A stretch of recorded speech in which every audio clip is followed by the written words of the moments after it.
Hello everyone, मेरा नाम ब्रिजेश मौर्य है और आपका स्वागत है बीएम लॉ क्लास में। आज हम स्टार्ट कर रहे हैं रेक्टिफिकेशन ऑफ रजिस्टर्ड मेंबर। जो लेसन 2 पढ़ रहे थे हम, share and share capital of company law, उसका ये टॉपिक है। सेक्शन 59 की बात करेंगे ऑफ कंपनी एक्ट 2013। स्टार्ट करते हैं आज का topic. Section 59 of Company Act provide that procedure for rectification of registered member after transfer of security. The provision state that simple सी बात बोली गई कि जब हम ट्रांसफर ऑफ सिक्योरिटी कर देते हैं, मतलब आज मैं एक ट्रांसफर हूँ और मैंने किसी और को ट्रांसफर कर दिया अपने शेयर, तो हम ये देखेंगे कि कंपनी ने सही नाम रजिस्टर मेंबर में सही नाम मेंटेन किया है, सही नाम लिखा है, कितना शेयर हमने ट्रांसफर करा है ये सही लिखा है, कब कर रहा है ये भी हम उसकी चेक करने का rectification of member of registered member की बात करते हैं। तो इसी से रिलेटेड हम प्रोविजन आज पढ़ेंगे। Remedy to agreed for not carrying the change in the registered member. क्या बोला गया कि अगर आपके पास राइट है एक तरफ से, अगर कंपनी कोई भी चेंजेस नहीं करती रजिस्टर्ड मेंबर में, आपने ट्रांसफर कर दिया शेयर्स, आपने क्या कर दिया, ट्रांसफर कर दिया, मगर ट्रांसफर होने के बाद ट्रांसफरी का नाम ही नहीं गया ट्रांसफर के प्लेस पे, जहां का नाम था वहां ट्रांसफर का प्लेस गया, तो अग्रीव्ड के पास कुछ रेमेडी दी गई। इसका मतलब अगर मेरे को मान लिया था कि मेरे को किसी ने ट्रांसफर कर दी सिक्योरिटी, और अभी तक मेरा नाम चढ़ा ही नहीं है उस पे as a transferee, as a share holder मेरा नाम रजिस्टर्ड मेंबर में गया ही नहीं है, लिखा ही नहीं है अभी तक। तो क्या क्या मेरे पास रेमेडी है, उसकी बात करेंगे। Ground of appeal if the without subsequent cause name of any person is enter in the registered member. किसी और के नाम हमारे रजिस्टर और मेंबर में चढ़ गया बिना किसी रीजन के, बिना ट्रांसफर हुआ ही नहीं है मगर अभी भी नाम उसका चढ़ा हुआ है, मेंटेन कर दिया गया रजिस्टर मेंबर में। दूसरा, name of any person having enter in the register member without the subsequent को ओमिटेड देयर फ्रॉम। अब किसी का नाम तो उसमें मेंटेन कर दिया गया रजिस्टर मेंबर में बिना किसी कोज के, और वो मना कर रहा है कि मेरे नाम नहीं हुआ है। Default or unnecessary delay is being made in the entering in the register the fact of any person having the become a member। अब कोई गलती कर रही है, कोई डिले कर रही है कंपनी रजिस्टर मेंबर में नाम एंटर करने से, मेंटेन करने से या नाम एंटर करने से, और किस लिए, जब कोई पर्सन मेंबर बनने वाला, कोई पर्सन, जैसे मैंने ट्रांसफर मुझे तो किसी ने कराया तो मैं मेंबर बनने वाला उस कंपनी का, तो इस चीज में डिले हो रहा है या फिर डिफॉल्ट कर रहा है, तब भी ये भी हमारे इस टाइम में भी हम अपील कर सकते हैं किसको, ट्रिब्यूनल को। Default of unnecessary delay is being made in the entering the register the fact of any person having ceased to be member। और किसी पर्सन, जैसे मुझे जिसने ट्रांसफर करा शेयर, अब वो शेयर होल्डर से हट रहा है, इसका मतलब वो शेयर होल्डर से एज अ मेंबर खत्म हो रहा है, सीज्ड हो रहा है, तो उसमें कोई दिक्कत या फिर उसमें अननेसेसरी डिले, तब भी हम अपील कर सकते हैं। The person agree on any member of a company और कंपनी में अपील इन सच फॉर्म में be prescribe to the tribunal. Simple सी कहा गया कि अगर कोई भी आपको इन चारों में से दिक्कत होती है तो आप ट्रिब्यूनल को अपील कर सकते हैं। किसको, ट्रिब्यूनल को, एनसीएलटी को अपील कर सकते हैं। In case of foreign member और debenture holder residing outside India, कोई शेयर होल्डर है या फिर डिवेंचर होल्डर है जो आउटसाइड इंडिया रहता है, the appeal shall be filed in the complaint court outside India as may be specified by the central government by notification. इन्होंने कहा कि अगर, इसमें क्या लिखा है, अगर कोई फॉरेन शेयर होल्डर है, डिवेंचर होल्डर है और उसे आउटसाइड इंडिया रहता है, तो अगर ऐसी चारों में से कोई गलती होती है, इन चारों में से कोई गलती होती है, तो आउटसाइड इंडिया ही वो अपील करेगा फॉर द कॉम्पिटेंट कोर्ट, जो सेंट्रल गवर्नमेंट द्वारा नोटिफाइड करी गई है कि ये कॉम्पिटेंट कोर्ट है, यहाँ पे जाके आप अपील कर सकते हैं। Order of tribunal. The tribunal, after the hearing the party to appeal by the order, either dismiss the appeal or direct the transfer or transmission shall be registered by the company within a period of 10 days of the receipt or order। Simple सी बात कही गई कि अगर tribunal satisfy हो जाता है तो ऑर्डर देगा कंपनी को कि आप एंटर करें in the register of member, या फिर उसे डिसमिस कर देगा उस अपील को। Now right to transfer not restricted, simple सी बात है, कभी भी रिस्ट्रिक्टेड नहीं करी गई है right to transfer in the public company.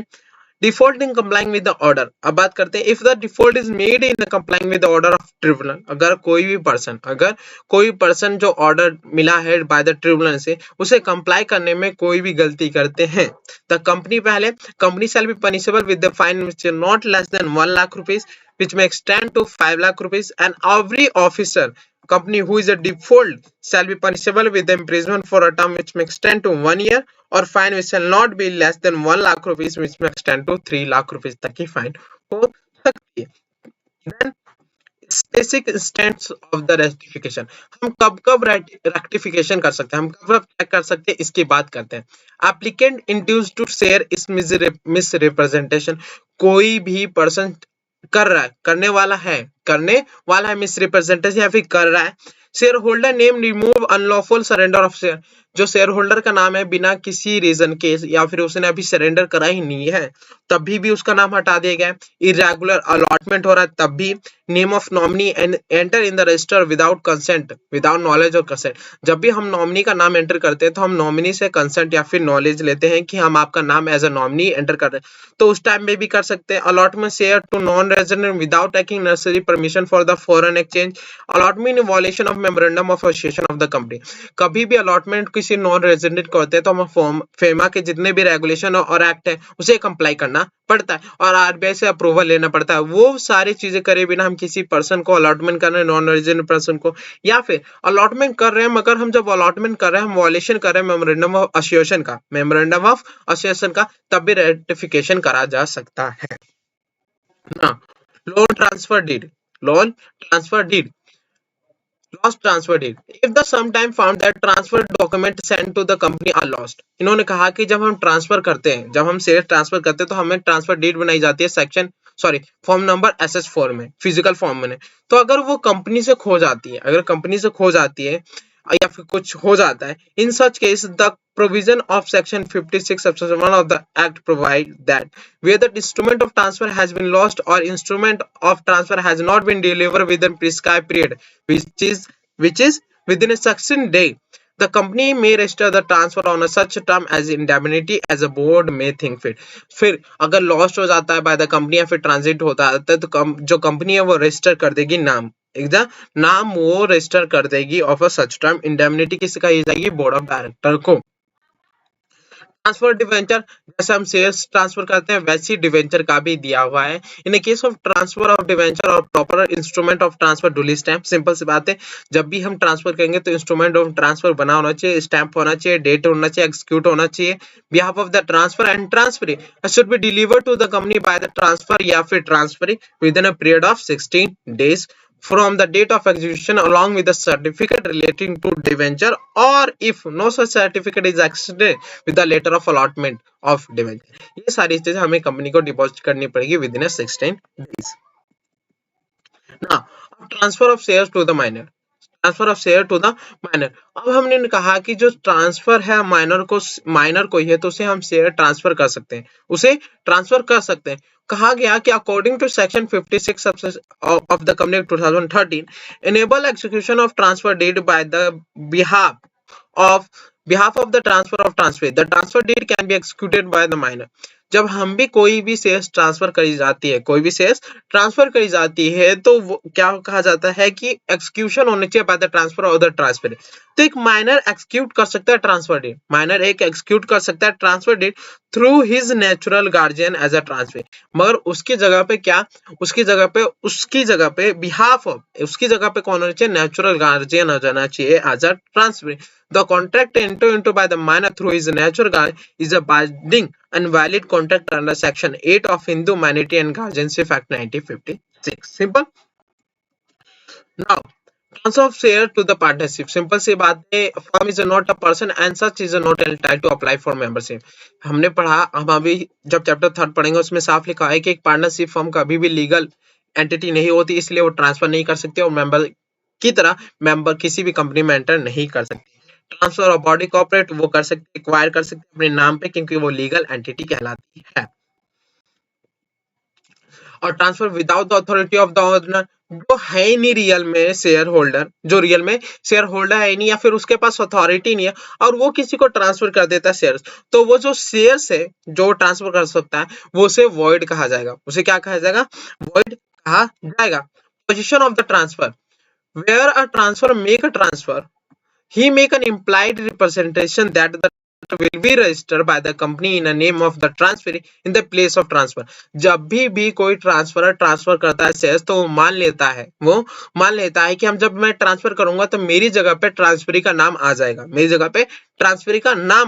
If the company refuse the register the transfer for a no fault or default of the transferee, the transferor by the reason of share continue to stand in his name will, in case where he has received consideration for the transfer, be treated as a trustee for the transferee and bound to act in accordance with his direction and benefit in respect of shares. Simple से कहा गया कि अगर कोई default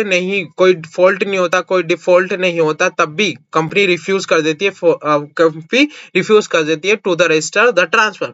तो जो transfer है वो हरदम के लिए वैसी शेयर होल्डर कहलाएगा, मेंबर कहलाएगा, और जितनी भी उसे राइट मिलते हैं, कोई बेनिफिट मिलता है तो वो ऐसे ट्रस्टी के वर्क करेगा, और बेनिफिशियर कौन होगा, जो ट्रांसफरी है वो हमारा बेनिफिशियर कहलाएगा। अब बात करूंगा ट्रांसमिशन ऑफ सिक्योरिटी। हमने ट्रांसमिशन ऑफ सिक्योरिटी पढ़ लिया। जैसे किसी की डेथ होती है तो हम जब बाय ऑपरेशन ऑफ लॉ किसी को ट्रांसफर कर दी जाती है, लीगल रिप्रेजेंटेटिव को, नॉमिनी को, उसे हम ट्रांसमिशन कहते हैं। वही चीजें इसमें लिखी हुई है। Now transmission of share to the widow. Simples में इसमें भी यही बताया गया है कि अगर विडो होती है अपने हस्बैंड के शेयर्स के लिए वो एप्लीकेशन डालती है कि मेरे को शेयर्स चाहिए उनके, तो उसे ट्रांसमिट कर दिया जाएगा, उसमें कोई प्रॉब्लम नहीं करी जाएगी। ट्रांसमिशन ऑफ जॉइंट होल्डर की बात करेंगे। In case some shares are registered in the joint name and the article of company provide the survivor shall be the only person to be recognized by the company as having any title to shares. The company justified in refusing to register the transmission of title by the operation of law in favor of son of deceased holder even though he may obtain succession certificate from the court। कुछ ऐसी चीजें होती हैं joint holder में कि अगर नाम होगा तभी मिलेगा, नाम है उस पर्सन का तभी दिया जाएगा, नहीं तो नहीं दिया जाएगा, उसे हम ट्रांसमिशन ऑफ जॉइंट होल्डर कहते हैं। यहाँ पर डिस्ट्रिक्शन दी हुई है। डिस्ट्रिक्शन आप बहुत गौर से पढ़ेंगे, एग्जाम में आने की बहुत ज्यादा चांसेस होती हैं। जैसे transfer of security. Transfer take place by the voluntary और deliberated act of the party by way of contract. Simple सी बात है, कहा गया कि दो पर्सन अपनी मर्जी से जब किसी को ट्रांसफर करते हैं, सेल करते हैं, तो उसे ट्रांसफर ऑफ सिक्योरिटी कहा जाता है। मगर जब बाय ऑपरेशन ऑफ लॉ होता है ट्रांसफर, उसे हम ट्रांसमिशन कहते हैं। Instrument of transfer is required to case of transfer. Instrument of transfer से जो हमारा फॉर्म नंबर SS4 था उसकी हमें जरूरत होती है, मगर ट्रांसमिशन के टाइम पे ऐसी कुछ भी चीज की जरूरत नहीं होती। Normal course of transferring. Simple सी बात है, normal course of transferring sale करते हैं तब हम नॉर्मल कोर्स ऑफ कर सकते हैं, मगर टेक प्लेस तभी होगा, ट्रांसमिशन तभी आएगा जब किसी की डेथ हो जाती है, इंसॉल्वेंसी हो जाता है, तभी आता है। Transfer property generally made for the some consideration. किसी कंसिडरेशन के ही अगेंस्ट में ट्रांसफर बनता है, मगर ट्रांसमिशन में ऐसा कुछ भी प्रोविजन नहीं है। स्टैंप ड्यूटी जरूरत होती है जब हम ट्रांसफर करते हैं, मगर ट्रांसमिशन के टाइम पे जरूरत नहीं होती। As soon as transfer is complete the liability of transfer is ceased. जैसे भी ट्रांसफर अगर ट्रांसफर कर दी जाती है तो जो ट्रांसफर है उसकी लायबिलिटी क्लोज हो जाते हैं, मगर शेयर होल्डर में सब्जेक्ट टू ओरिजिनल लायबिलिटी चलता रहता है। बात करेंगे हम यहाँ पे ये केस दे रखा है, ये 56 के अकॉर्डिंग यहाँ पढ़ लेंगे। बहुत आसान सा केस लो है, आपका बड़े प्यार से समझ आ जाएगा। आते नीचे हम बात करेंगे फोर्स ट्रांसफर। अब क्या कहते हैं कि कोई पर्सन जिसने अभी तक ट्रांसफर कराई नहीं है, बिना ऑथराइजेशन के, बिना किसी तरीके से डिफर्ड या फिर इंटेंशन जो उसका गलत है, उसी तरीके से वो किसी और को ट्रांसफर कर दे रहा है। किसी को फॉर्जरी, एक तरफ से किसी को फॉर्जरी के तरीके से ट्रांसफर कर दे रहा है शेयर्स, उस फोर्स ट्रांसफर में हमें क्या क्या हमें कंसिक्वेंस परिणाम मिल सकते हैं उसकी बात हम करेंगे। So it may happen that force instrument of transfer is presented to the company for the register. कभी कभी क्या होता है, किसी ने ट्रांसफर करा ही नहीं है, किसी ने ट्रांसफर नहीं करा, मगर तब भी वो इंस्ट्रूमेंट और ट्रांसफर ला देते हैं, कहते हैं कि हमने उन पर्सन ने हमारे ट्रांसफर कर दिया, आप उनकी जगह हमारा नाम लिख दीजिए, उनकी जगह हमारा नाम लिख दीजिए। तो वो जो फोर्जरी करते हैं उसे हम फोर्ज इंस्ट्रूमेंट कहते हैं, फोर्ज इंस्ट्रूमेंट ऑफ ट्रांसफर कहते हैं। In order to avoid the consequence which will be follow for the forced transfer, company normally read to transfer about the logment of the transfer instrument so that can object it be if he wishes. The company inform him if no objection is made by him before a day specified in the notice, it will return it. और जब भी हमारे सामने force transfer, मान लीजिए company है, company के सामने गए कोई फोर्स इंस्ट्रूमेंट ऑफ ट्रांसफर रख दिया, तो कंपनी क्या करती है, पूछती है जो ट्रांसफर करा उससे पहले नोटिस देके पूछते है कि आप क्या इसके नाम पे ट्रांसफर कर रहे हैं, क्या आप इसके नाम पे ट्रांसफर कर रहे हैं। अगर वो कहता है हाँ मैं कर रहा हूं, उसे कोई ऑब्जेक्शन नहीं है, तभी जाके कंपनी ट्रांसफर करती है, तभी जाके कंपनी ट्रांसफर करती है, वैसे नहीं करती। The consequence of force transfer are detail here under. कुछ कंसिक्वेंस की बात करते हैं। A force transfer is nullity and therefore original और of share continue to be the share holder and company is bound to restore his name of the register member. अगर company गलती से force transfer की जगह, force transfer instrument of transfer की जगह नाम लिख देती है किसका, ट्रांसफरी का, मगर ओरिजिनल शेयर जो है वो शेयर्स ही रहेगा, वो शेयर होल्डर ही रहेगा, वो शेयर होल्डर ही रहेगा। और अगर गलती से कर देती है तो ओरिजिनल शेयर होल्डर का नाम वापस उसकी जगह पे एंटर कर दिया जाएगा जिसकी जगह पे हमने करा था, अभी फोर्स ट्रांसफर की जगह करा था। अब force transfer document never be legal effect, और कभी भी फोर्स डॉक्यूमेंट कभी भी लीगल इफेक्ट नहीं करा जाएगा, वो इन्फोर्सेबल नहीं होगा। If follow that company register of for transfer, the true owner can apply so as to be replace the register and he will be restored, but the company does not incur any liability in the damage by the। उन्होंने कहा कि जब भी honour को पता चलता है कि मेरी जगह पे किसी और का नाम आ चुका है एज अ शेयर होल्डर, तो जो शेयर होल्डर है वो कभी भी कंपनी को बोल सकता है कि मेरा नाम रिस्टोर कर दिए, ये एक फोर्स ट्रांसफर था। However, if the company issues share certificate to the transferee and he sells the shares to an innocent purchaser, the company is liable to compensate such person। और कोई भी कंपनी इशू कर देती है share certificate, कोई भी company किसी को शेयर सर्टिफिकेट इशू कर देती है, और शेयर सर्टिफिकेट जिसे इशू करो किसी और को बेच देता है, इनोसेंट पर्सन परचेसर को, तो कंपनी उस चीज के लिए लायबल होगी, if it is refused to register him as a member or if his name is removed on the application of the true owner। और कब, जब कंपनी अगर किसी को मान लिया जाए कि ट्रांसफर कर दिया, इशू कर दिया share certificate to the transfer, और किसी और को सेल कर देता है वो इनोसेंट पर्सन, और ये फोर्स ट्रांसफर की जगह हुआ है, तो जो कंपनी होगी, कंपनी रिफ्यूज कर दिया रजिस्टर करने से उस पर्सन का, क्योंकि वो फोर्स ट्रांसफर था उसे पता चलता है, तो कंपनी लायबल होगी।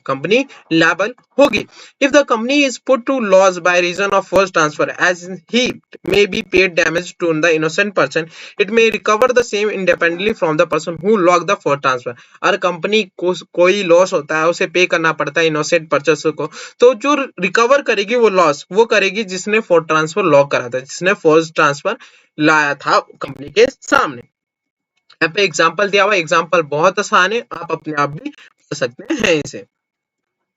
Now death of joint holder की बात करते हैं। Whereas shares are held in a joint name and one of the joint holder die, the survivor along will be recognized as a holder of said। अब इन्होंने जो survivor होगा अगर joint holder में किसी की डेथ हो जाती है, तो जो सर्वाइवर होगा वही होल्डर कहलाएगा उस शेयर्स का। Transmission of the name, transposition of the name in the case of joint holder, one or more of them may require the company to alter or rearrange the serial order of their name in the register of member of the company।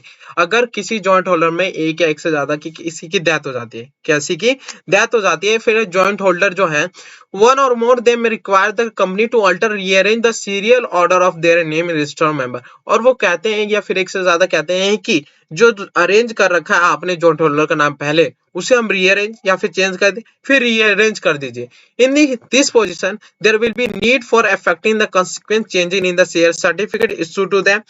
If the company provide it article that the senior most among the joint will be recognized for the all purpose like a service of notice, a company or balance sheet, profit loss, voting meeting, etc. The request of transformation may be duly considered by the approval board or the other authorized officer. Simple सी बात है, आपको समझ आ गया। जो senior most member होगा joint holder का, उसे ही सब चीज नोटिस भेजी जाएगी, उसी को हर एक चीज करी जाएगी, बैलेंस शीट या फिर वोटिंग दिया जाएगा। और ये जो ट्रांसपोजिशन हो सकता है या फिर हम किसी और पर्सन को सीनियर मोस्ट मेंबर बनाए, किसी और सीनियर मोस्ट मेंबर बनाए किसी के मरने के बाद, तो ये जो ट्रांसपोजिशन होता है ये by the authorization approval of board of director के ही हो सकता है। Simple. Now death of transfer or transfer before register of member. Before register of transfer, if the transferee die and the company has notice of his death, transfer of share cannot be registered in the name of deceased. Simple सी बात गई। अगर मेरे को transfer हो जा रहा है, मान लिया जाए अगर मेरे को ट्रांसफर हो रहा है और ट्रांसफर होने से पहले ट्रांसफरी जो है उसकी डेथ हो जाती है before the register of in the register of member, तो क्या होगा कि ट्रांसफर जो होगा वो रजिस्टर नहीं करा जाएगा with the consent of transfer and the legal representative of the transferee. Transfer may be registered in name of the letter but there is a dispute on order of court will have to be instead upon. Now अब बात करते हैं हम relation between the transfer and transfer. According to section 26 of the company act 2013 provide that where the transferrer give a mandate to the pay the dividend to the transferee pending register of transfer, the same should be paid to the transferee। अगर क्या कहा गया कि जो अभी transfer कर दिया, मान लीजिए मेरे को ट्रांसफर कर दिया, अभी तक नाम चढ़ा, अभी तक एंटर नहीं करा गया रजिस्टर ऑफ मेंबर में, तो जो अभी भी डिविडेंड मिलेगा ट्रांसफर करने के बाद डिविडेंड मिलेगा, ट्रांसफर क्या करेगा, जितने भी डिविडेंड अगर मिलता है उसे ट्रांसफर को सेम का सेम पेड कर देगा। Otherwise the dividend relation such share should be transfer to the unpaid dividend account mention in section. अगर नहीं पे करता ट्रांसफरी को, अगर ट्रांसफरी को नहीं पे करता तो जो अनपेड डिविडेंड अकाउंट है वहां ट्रांसफर कर दिया जाएगा according to section 162(6). Right of transfer हम ये सब हम चैप्टर 3 पढ़ेंगे, ये चीजें हम अच्छे से पढ़ेंगे। राइट ऑफ ट्रांसफर क्या होता है, मान लीजिए right of transfer, right of member क्या होता है। वैसे इसमें दिया हुआ कुछ पॉइंट देख लेते हैं। Transfer right to indemnity for call, कोई भी कॉल आता है तो ट्रांसफरी को पे करना पड़ेगा। Transfer right to dividend bonus right, कोई भी बोनस मिलता है, राइट मिलता है, डिविडेंड मिलता है, ट्रांसफरी को दिया जाएगा। डिविडेंड टू ट्रांसफर डिविडेंड मिलेगा। पोजीशन अंडर सिक्योरिटी कॉन्ट्रैक्ट उसे मिलेगा। राइट टाइटल टू डिविडेंड भी उसे ही मिलेगा ट्रांसफर को। ये सारे इफेक्ट हो जाते हैं आफ्टर ट्रांसफर, जब ट्रांसफर कोई शेयर्स होता है। इफेक्ट ऑफ ट्रांसफर, आखिर ट्रांसफर का क्या इफेक्ट होता है। Once the transfer form has been executed, the transfer is complete between the transferor and the transferee, and transferee acquire the right to have his name enter in the register of member। जब भी हमारा transfer deed है execute हो जाता है, तभी से मान लिया जाता है कि ट्रांसफर हो चुका है और जो नाम है ट्रांसफर का वो एंटर हो जाना चाहिए in register of member. No further application is necessary for the having the name of the transferee enter in the register of member, and the transferee perfect his title to share after enter in the register of member। One transferee become the member of company, a contractual relationship arise with the company। ये होता है transfer.